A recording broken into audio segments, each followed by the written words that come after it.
नमस्कार, मैं हूं दीपक और आप देख रहे हैं डीएस के टॉक्स। आइए बात कर लेते हैं बिग बॉस 16 के एक और सोलफुल नहीं, साजिद फुल।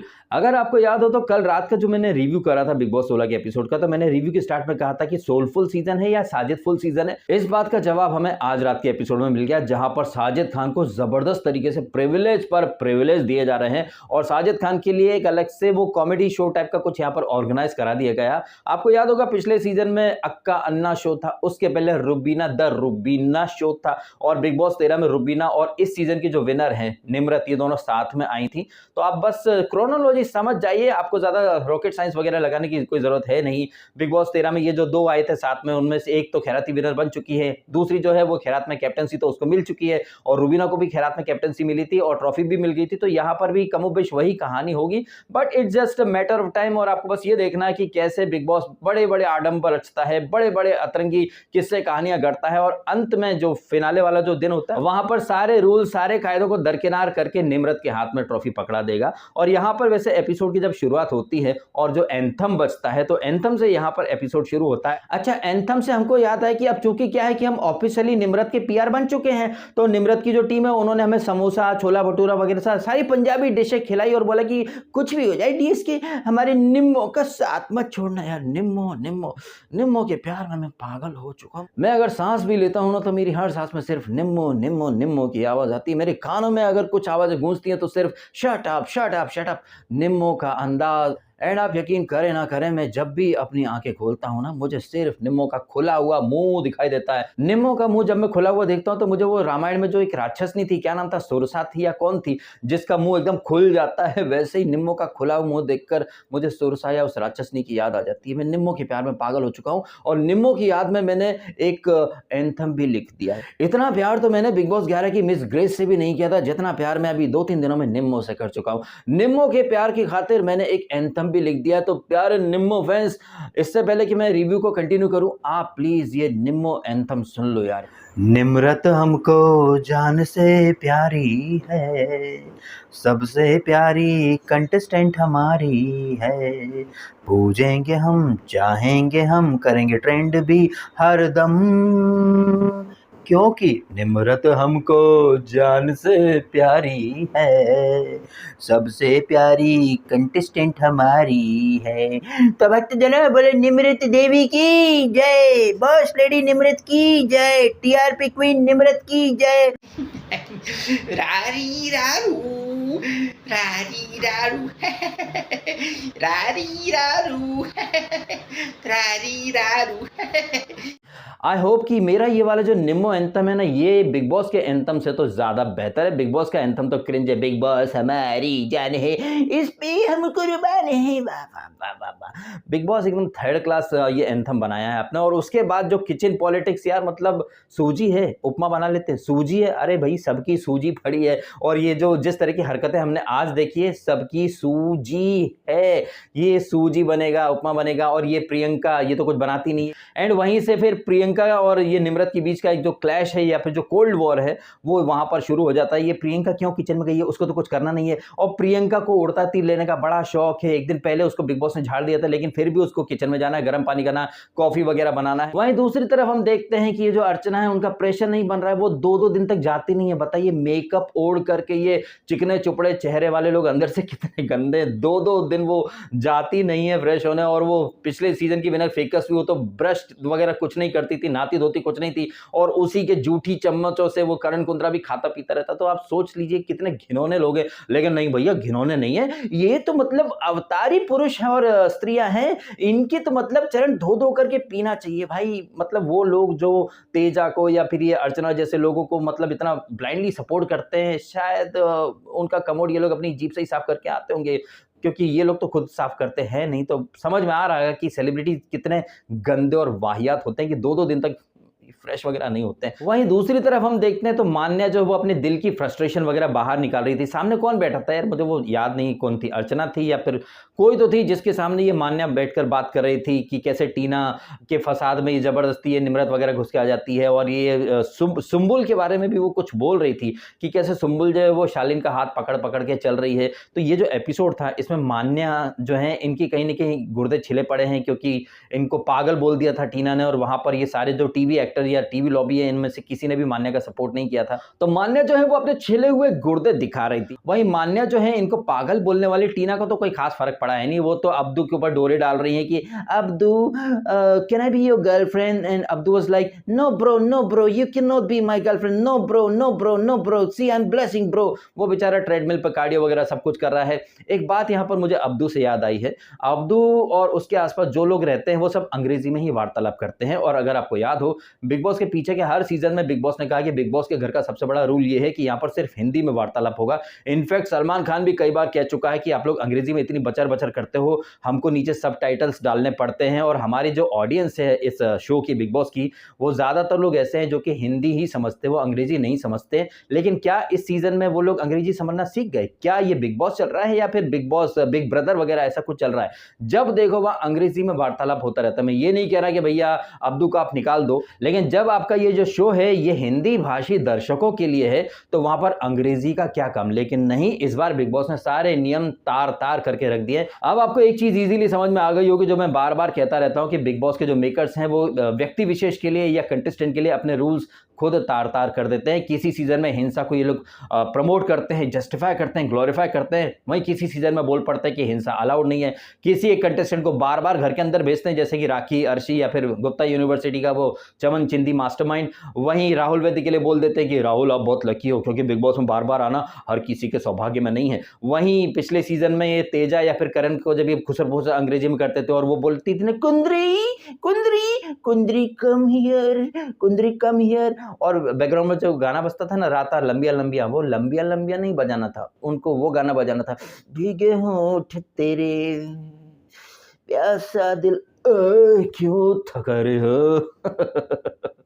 तो मैं बड़ी बेसब्री से इंतजार कर रहा हूं कि सलमान खान कब ये वाला जो बोल बच्चन जो पीछे के सीजन में देता था ना कि यार हमको सबटाइटल डालने पड़ते हैं, अंग्रेजी में बात क्यों करते हो, हिंदी भाषी शो है।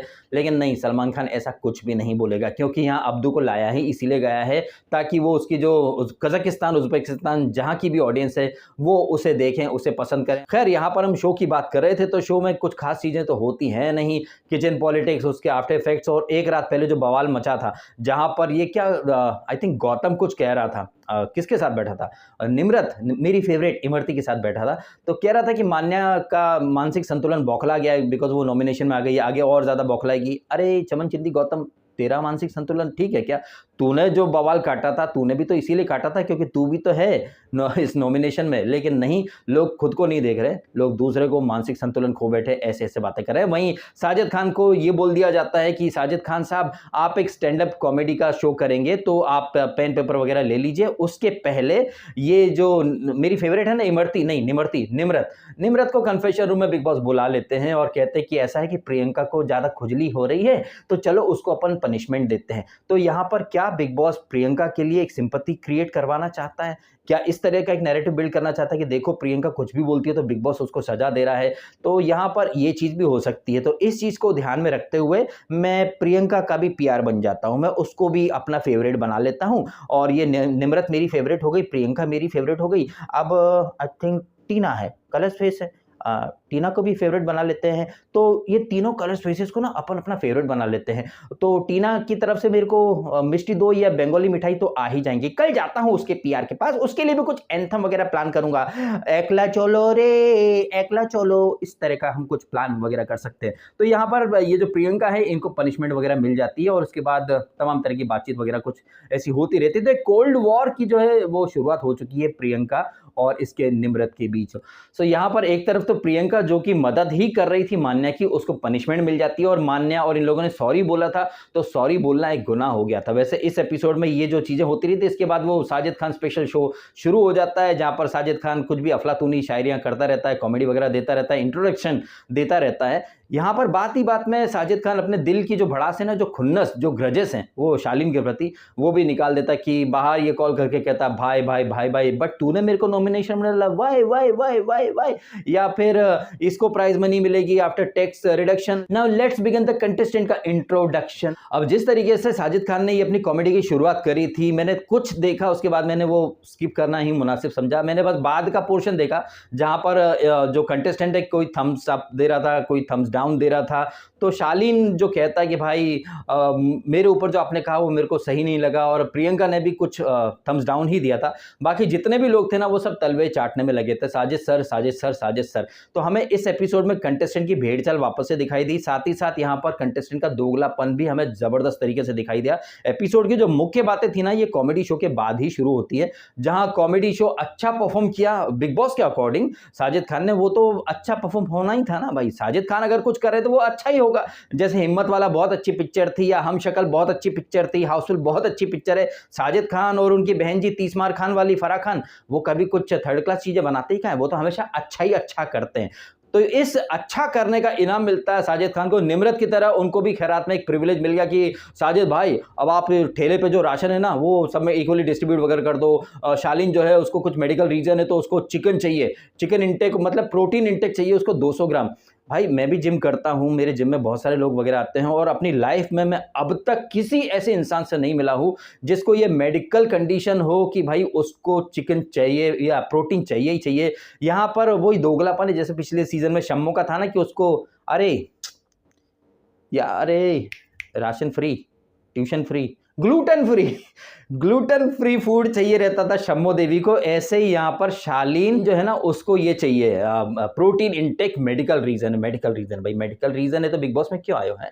इतने ज्यादा मेडिकली अनफिट हो या फिर आपकी मेडिकल रिक्वायरमेंट्स होती हैं तो अपने घर में रहना था आपको। और बिग बॉस जिस तरह से कंटेस्टेंट की मेडिकल रीजन का ध्यान रखते हुए उनके हिसाब से चीजें बदलता है, तो इस शो को बिग बॉस क्यों बोलते हो? फ्री पिकनिक स्पॉट या फिर रिजॉर्ट वगैरह डिक्लेयर कर दो ना इन चीजों को। अगर आपको कंटेस्टेंट की ईटिंग हैबिट्स के हिसाब से अपने मेन्यू वगैरह चेंज करने, डिसाइड करने, तो फिर ये बिग बॉस का ये होटल धर्मशाला ज्यादा बन जाता है फिर। तो यहाँ पर ये राशनिंग के ऊपर आर्ग्यूमेंट हो रहे हैं, अलग अलग, कोई किसी को कॉफी चाहिए, किसी को चिकन चाहिए, किसी को प्रोटीन चाहिए, किसी को आटा चाहिए। हम बीच में देखते हैं सौंदर्या द फेक फेमिनिस्ट। एक दिन पहले भी हमने देखा था यानी कल के एपिसोड में, जहां पर शिव और ये अब्दू जब झाड़ू लेकर के मस्ती करते रहते तो ये सौंदर्या वहां पर भी अपनी फेक फेमिनिस्ट पंथी दिखा रही थी। ओ माय गॉड, तुमको देख नहीं रहा, मैं मेडिटेशन कर रही हूँ, तुम यहाँ झाड़ू क्यों लगा रहे हो? अरे मेडिटेशन तुम कर रही हो तो कहीं और जाके कर लो ना। तुम यहाँ पर बिग बॉस का गेम खेलने आई हो या मेडिटेशन करने आई हो? और यहाँ पर भी इसने शिव को खाम खाम अपना टारगेट बना लिया। अगर आप नॉर्थ में जाएंगे तो वहां पर आप एक दूसरे से बात करेंगे, और भाई साहब आप कैसे हो? भाई साहब मैं तो अच्छा हूँ, आप कैसे हो? लेकिन यहाँ महाराष्ट्र में स्पेशली मुंबई के आसपास तू तड़क जा, ए तू क्या है, तू कहाँ से, तेरा नाम क्या है? तो यहाँ पर सौंदर्या के गुर्दे छिल गए। और आपने देखा इसका सौंदर्या का फेक फेमिनिस्ट पंथी, ये तो चिल्ला सकती है कि नहीं मेरे को तेरी सॉरी नहीं चाहिए, शर्म कर, तू कौन है था बात करने वाला, आवाज कैसे उठाई? लेकिन लड़का आवाज नहीं उठा सकता। अब यहाँ पर ना हमें एक स्टेटमेंट दो अलग अलग कंटेस्टेंट से सुनाई दिया। जैसे कि पहले ये जो प्रियंका है, ये प्रियंका किससे बात कर रही थी? आई थिंक इससे, अरे एमसी स्टैन से। एमसी स्टैन बोलता है भाई इधर क्या अपन हमवाली करने के लिए थोड़ी ना आयल है, अपन का जो गला है ना, गले के अंदर अपन ने जो ये लॉकेट टांगे है ये 1-1 करोड़ का है, 1.2 CR का है, तो अपन क्या इधर हमवाल करने को नहीं आए भिड़ू? क्या अपन ना इधर अपनी सेल्फ रिस्पेक्ट सबसे ऊपर रखने को आए हैं? अपन को जम नहीं रहा भाई, अपन को वाई भी नहीं आ रहा है, अपन क्या कल जाता तो आज निकल जाएगा। ये बातें वो एपिसोड के एंड में करता है, जब एपिसोड खत्म होता है, जब ये सब बोलते हैं ना कि यार ये जेल टाइप का है, ऐसा कुछ फंस गया बेचारा। पता नहीं क्यों मुझे ऐसा लग रहा है कि मैं कहानी में फ्लो में कुछ आगे चला गया हूँ। एमसी स्टैन की बात करते करते वापस रिवर्स गियर मार के पीछे आ जाता हूँ। तो हम कहाँ पर थे? हाँ, हम ये राशन डिस्ट्रीब्यूशन जैसी कुछ चीज हो रही थी जहां पर ये प्रियंका का जो बॉयफ्रेंड है अंकित, ये एमसी स्टैन से कुछ कहता है कि चल आटा वगैरह कुछ उठा करके रख देते हैं। वहीं पर आई थिंक कुछ राशन कुछ गिर भी जाता है, जिसके ऊपर सुम्बुल भी एक अच्छा खासा मोनोलॉग देती है। सुम्बुल के ऊपर हम आते हैं। उसके पहले ये जो एमसी स्टैन, अंकित और प्रियंका की जो चर्चा चल रही थी, तो जब बाहर जाकर ये अंकित बोलता है यार स्टैन मैं तेरे को इसलिए बोला था कि बिकॉज वहां पे लड़की खड़ी थी, मैं लड़की को कैसे बोलूं? तो प्रियंका जी स्टेटमेंट देती हैं कि ए अंकित प्लीज ये मत बोलो यार, यहाँ लड़का लड़की कुछ नहीं होता, यहाँ सब कंटेस्टेंट इक्वल होते हैं, समान होते हैं, ठीक है? ये पहला स्टेटमेंट जहां पर प्रियंका बोलती है कि ये लड़का लड़की वगैरह यहाँ कुछ नहीं चलता है। अब कट टू नेक्स्ट अपन शॉट पे चलते हैं जो शिव सौंदर्या के बीच में हो रहा था, जहां पर पीस कराने या फिर शांति कराने के लिए साजिद और शालीन आ जाते हैं। वो शिव को ही गलत बोलते हैं। तो ये जो पॉइंट है ना, ये मैं बार बार हाईलाइट करता रहा हूँ, जैसे कि लखनऊ कांड हुआ था या फिर जोमेटो कांड हुआ था, और अभी हमने देखा ही ना कि कुछ दिन पहले कहाँ नोएडा में एक लड़की ने सिक्योरिटी वालों को पीट डाला था, या फिर आगरा में एक फीमेल ने सिक्योरिटी गार्ड को डंडों से पीट डाला था। क्यों? क्योंकि वो फीमेल है, स्त्री है, कुछ भी कर सकती हैं। तो यहाँ पर ये जो फेक फेमिनिज्म था ना सौंदर्या का, इसको एक्सपोज करना चाहिए था, लेकिन नहीं, शालीन और साजिद तो उस फेक फेमिनिस्ट को ब्लाइंडली सपोर्ट करने लग गए और शिव को बोल दिया कि शिव तू सॉरी बोल दे, सॉरी बोल दे, सॉरी बोल दे। एंड शिव बेचारा शायद गलत नहीं था, इसके बावजूद उसने दंडवत प्रणाम किया सौंदर्या को, और सौंदर्या यहाँ 4 आंसू बहाकर खुद को सही साबित करके चली गई। तो यहाँ पर शालीन और ये साजिद क्या बोलते हैं, यार ये लड़की सॉरी बोल दे, लड़की सॉरी। मुझे भाई ये दोगलापन्ना कतई पसंद नहीं आता है। शिव ने हालांकि बाहर बोला इसको, शालीन को, कि भाई वो लड़की है तो क्या मतलब ऊंची आवाज पे अगर बात करेगी तो फिर मैं भी ऊंची आवाज करूंगा, लेकिन नहीं, यहाँ पर तो उल्टा ही चल रहा है। और मजे की बात यह है कि इनके बीच में खड़ा साजिद खान, ये मॉन्स्टर मॉलेस्टर साजिद खान, इसके बारे में तो कोई कुछ नहीं बोल रहा है उसका, इनफैक्ट उसको सब सर सर सर सर बोल रहे हैं। तो ये महिलाओं की इज्जत, लड़कियों की रिस्पेक्ट करो, ये बातें शालीन भनोट को तो करनी नहीं चाहिए। ये शालीन भनोट खुद साजिद खान को भाई भाई बोल के गले लग रहा है। तो भाई मतलब आप देख लीजिए ये लोग कितने दोगले लोग हैं, जो कि रियल लाइफ में लड़कियों को शोषित करने वाले साजिद को सर सर बोलते हैं, और यही शालीन या साजिद अंदर लड़कियों की रिस्पेक्ट की दुहाई देते हैं, और अंदर ये सौंदर्य जैसी लड़कियां तो लड़की होने का गलत बेजा फायदा उठाती हैं। इनके बीच में ये जो आर्ग्यूमेंट चल रहा था, वहीं पर बीच में शायद कुछ अन्न या फिर कुछ खाने पीने का सामान नीचे गिर गया था, जिसको कि अब्दुल और सुंबुल उठाते हैं, और उसके बाद सुंबुल अपना एक मोनोलॉग देती है। यहां पर मुझे दिखाई दिया सुंबुल का दोगलापन। ठीक है, लड़की डिसेंट है, इसमें कहीं कोई शक की बात नहीं है, लेकिन उसमें भी कुछ कमियां हैं, जैसे कि वो अपने से आई थिंक कितने 10-12 साल तो बड़ा ही है वो, क्या नाम है, शालीन, उसके साथ वो घूमती रहती, जिसके बारे में एपिसोड का आई थिंक स्टार्ट में ये क्या नाम है, मान्या, ये भी बोलती हैं कि एक तरफ तो बड़ी मैच्योर बनती है, लेकिन देखो किसी का हाथ पकड़ के, पल्लू पकड़ के आगे बढ़ रही है। मैं तो ब्यूटी उसमें गई थी शो में, और ये सब टीवी एक्टर एक्ट्रेसेस। तो यहाँ पर ये आई थिंक शिव उसको समझाता भी कि नहीं ऐसा कुछ मत बोलो। तो एक चीज तो है कि सबको दिख रहा है कि सुंबुल शायद इतनी भी सीधी नहीं है जिस तरीके से वो शालीन की हाँ में हाँ मिला रही है। अब जैसे मान्या को अंदर जो चीजें या केमिस्ट्री बनती हुई दिखाई दे रही है, वो बाहर मुझे भी दिखाई दे रही है कि सुंबुल जो है वो शालीन की हाँ में हाँ मिलाती जा रही है और गलत को जस्टिफाई करती जा रही है। अब यहाँ पर सुंबुल का दोगलापन कैसे निकला ये समझने की कोशिश करते हैं। इस पर्टिकुलर सिचुएशन में थोड़ा सा अन्न नीचे क्या गिर गया तो सुंबुल ने इतना ज्यादा वहां पर बवाल किया, रोना धोना किया, और कह रही थी कि यार मैं प्लेट चाट जाती हूं, मैं अन्न का एक दाना वेस्ट नहीं होने देती हो। तो डियर सुंबुल, आप बिग बॉस में आ जाई हो क्या, या 2-3 दिन से हो आप? क्योंकि जब हमने बर्तनों का बवाल देखा था, जहां पर सारे कंटेस्टेंट कह रहे थे कि यार ये जो लोग हैं ये बर्तनों में जूठा खाना छोड़ देते हैं, प्लेट्स में पूरा उनका रोटी या फिर चावल वगैरह जो भी रहता है जो वो नहीं खाते वो ऐसा कैसा छोड़ देते हैं। एंड कई दफा तो ऐसा होता है कि चाय पत्ती के साथ बहुत सारी चाय जो कि बची रहती, जो कोई पी सकता, वो भी डस्टबिन में फेंक देते हैं। तब कहाँ गई थी सुंबुल रानी तुम? तब तुमको अन्न की बर्बादी नहीं दिखाई दे रही थी क्या, या सिर्फ आज ही दिखाई दी है क्योंकि तुमने देख लिया कि भैया वहां पर कंटेंट मिल सकता है तो आप वहां पर कूद गई, वहां पर अपनी स्टार प्लस की इमली वाला किरदार आपने निकाल दिया, रो रो करके टसुए बहा दिए।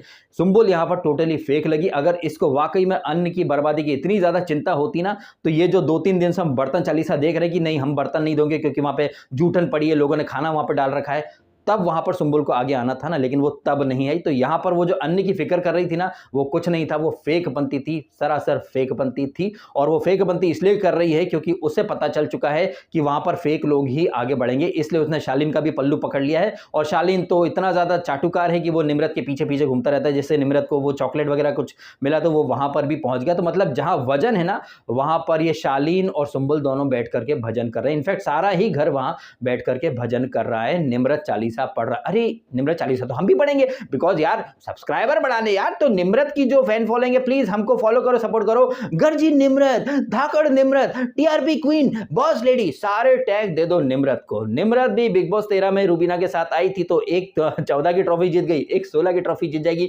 मजा ही मजा है, मजा ही मजा है। तो भैया ये था इस एपिसोड का लब्बो लबाब। अब कल रात के एपिसोड में हम देखेंगे कैप्टेंसी टास्क वगैरह, जहां पर अलग ही षड्यंत्र, राजनीति ये सब चल रही हैं, किसको कन्विंस करना है, कैप्टेंसी के फायदे नफे नुकसान, ये सारी प्लानिंग प्लॉटिंग हम कल देखेंगे। वहीं कल छोटा भाईजान आया, छोटा भाईजान का बड़ा भाईजान आया, वो एक तरफ मोदी जी नामीबिया से चीते लाए थे, मुझे नहीं पता था कि पीछे उनके एक और प्लान आ रहा है जिसमें तंजानिया अफ्रीका से एक और ये टिकटॉकर या फिर रील पर जो लिपसिंग वगैरह करते हैं वो एक सज्जन महानुभाव भी आए हैं। तो हमें कल भी ज़्यादातर अंग्रेजी में ही बिग ब्रदर देखने को मिलेगा, तो उसके बारे में हम कल ही बात करेंगे। फिलहाल इस वीडियो में इस एपिसोड में जो घटनाएं घटी हैं उसके बारे में आपका क्या रिएक्शन है, कमेंट करके ज़रूर बताइएगा कि आपको नहीं लग रहा कि साजिद खान को हद से ज़्यादा इंपॉर्टेंस देने के चक्कर में पूरे एपिसोड का बेड़ा गर्क हो गया। एंड वो साजिद खान जो कि इसको क्या नाम है इसका, शालीन को कह रहा था कि शालीन मैं तेरे ऊपर जोक नहीं बनाऊंगा, तू सह नहीं सकता है। क्या साजिद खान खुद कुछ सह सकता है?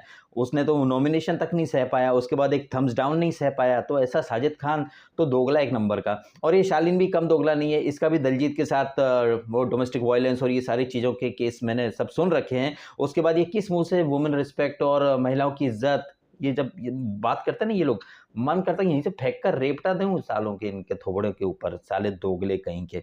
और निम्रत जिस तरह से प्रियंका को टारगेट कर रही है, प्रियंका को सिंपैथी डेफिनेटली मिलेगी। प्रियंका जितना बोलती है वो अंकित उसका 1% भी नहीं बोलता है, अगर बोलता भी है तो प्रियंका उसको चुप करा देती है। तो इन चीज़ों के बारे में आप भी कमेंट करें आपके ओपिनियन, और वीडियो अच्छा लगे तो उसको लाइक अवश्य कीजिएगा एंड चैनल को सब्सक्राइब भी कीजिएगा ना। इससे पहले कि मैं ये वीडियो खत्म करूं, आप सभी को दशहरे की मुबारकबाद दे देता हूं। विजयादशमी की बहुत बहुत बहुत सारी शुभकामनाएं आप सभी पर, भगवान श्री राम की असीम कृपा बनी रहे। आपने समय निकाला और ये वीडियो देखा, आपका बहुत बहुत धन्यवाद। Thank you so much.